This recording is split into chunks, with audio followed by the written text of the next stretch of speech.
So here we're going to make fresh plant lavender honey using lavender that I just harvested this morning. It's fresh, it's fragrant, and absolutely gorgeous. Now, a little tip for you, if you do have access to fresh plant material, is to harvest when the plant material is dry. So that would be a dry, sunny day, or high noon would be ideal. That's also when the aromatic oils tend to be at their height, is in the height of the day. So I've got my plant material here, and I'm just going to chop it roughly. Now, the finer you can chop your plant material, then the more plant material you can be stuffing in your jar.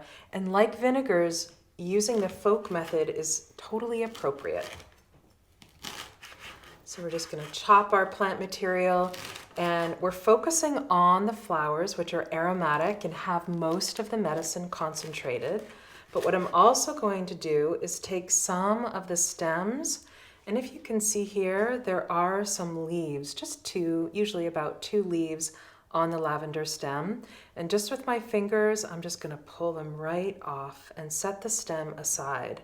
Having some of the finer, thin stems is completely appropriate, but if there's any leaves, we want to capture some of those leaves so we have a nice full expression of the plant. So I'll keep chopping just to get as many flowers as possible, putting aside the larger stems. Now, lavender, most people know it as that sleepy time herb, but you know, it is one of, as I mentioned before, one of my favorite headache remedies. And just the other day, I was teaching a group of students, and one of them had a horrible headache, and we made some lavender honey and oil. And she said within 10 minutes of having some of the honey, her headache was going away. So that's one of the benefits of fresh plant material. It's so strong, potent, and just absolutely delicious.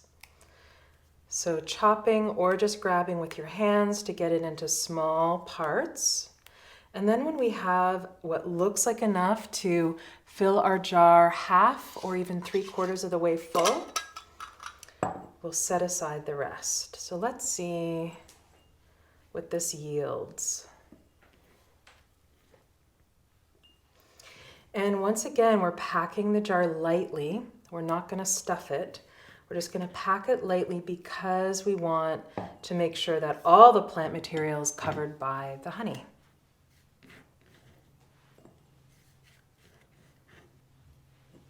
So this looks pretty good. Might add just a little bit more. And if you have just the stems left, instead of throwing them away or putting them in the compost, sometimes what I do is I just reserve them, and I'll put them in a nice little basket in the bathroom just to bring a nice fresh plant fragrance to the washroom.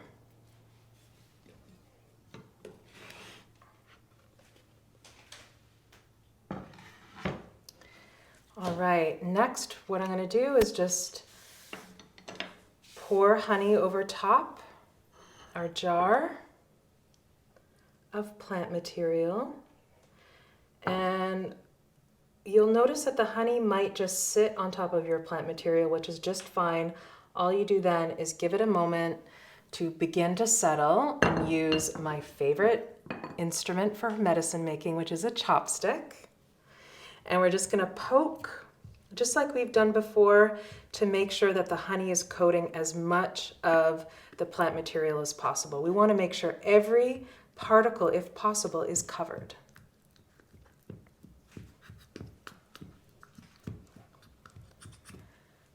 We'll add a little bit more.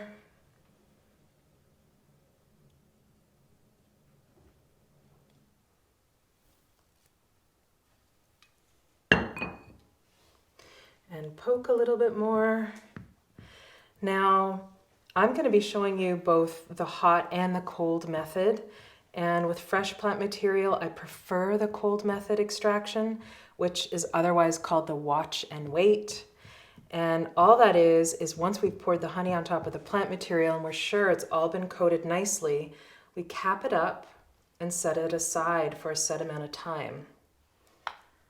You could, some people like to use the hot bath method with fresh plant, but my favorite really is the watch and wait and just let nature take its course.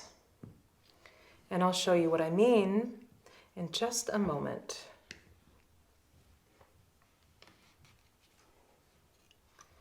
All right, so it looks nicely coated. I'm gonna fasten it with a lid. We don't need any wax paper because honey doesn't rust our lids like vinegar does, and we're just going to set it aside for 4 to 6 weeks. And the maceration period of time is longer because honey isn't quite the strong solvent like vinegar is. Honey takes a bit more time for us to get a nice full extraction. So I'm going to set this aside in a dark cupboard or tucked away in a corner on the counter for 4 to 6 weeks. Next, we're going to move on and I'll show you the hot water method using powdered herbs.